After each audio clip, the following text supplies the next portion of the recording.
number of years, as the issue of the Bayonne Bridge kind of came into the public consciousness of the shipping industry, the thought was that it was going to be a problem in the future and not right now.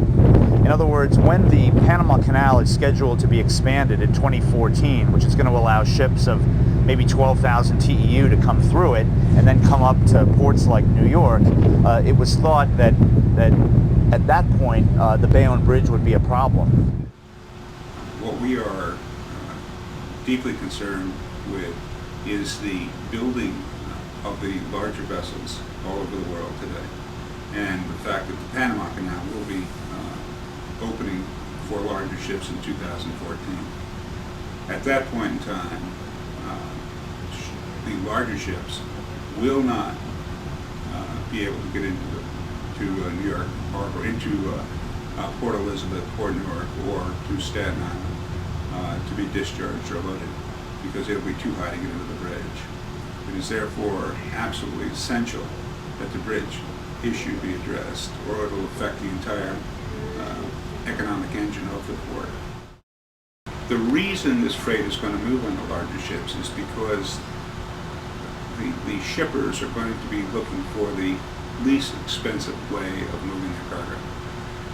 Typically, the larger the ship, the lower the cost of handling a box on the ship, and therefore, to be competitive, to bring the cargo onto the East Coast, the larger ships will be used through the Panama Canal.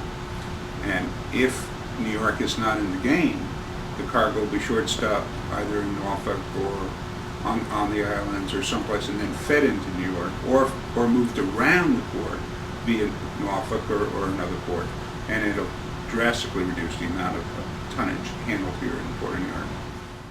So right now what's happening is that we're going under the Verrazano Narrows Bridge, and as we go under this bridge, this ship is going to have roughly 80 feet of clearance between the very top of this vessel and the bottom of this bridge.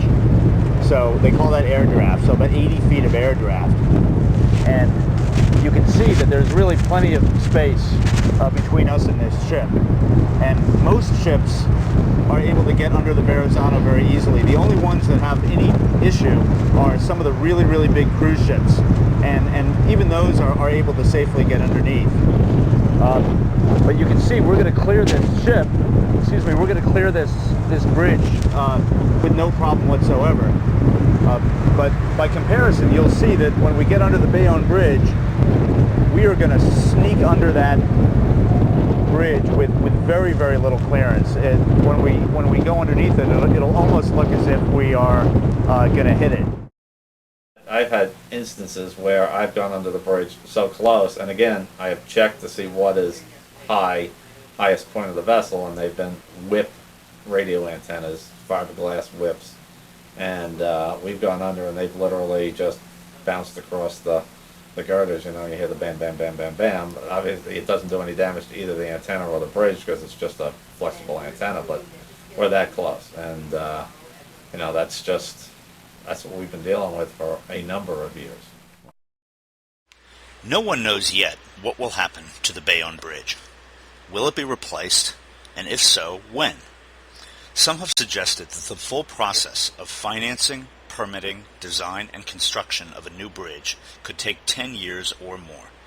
It will certainly require political consensus and support of the mammoth Port Authority of New York and New Jersey in order to obtain the estimated $2 to $2.5 billion, that's with a B, that will be required to build another bridge. But one thing is certain, the bridge has become a global stigma for the largest port on the eastern seaboard, and shipping companies around the world are watching closely to see what the port will do. This is Peter Churchwell for the Journal of Commerce.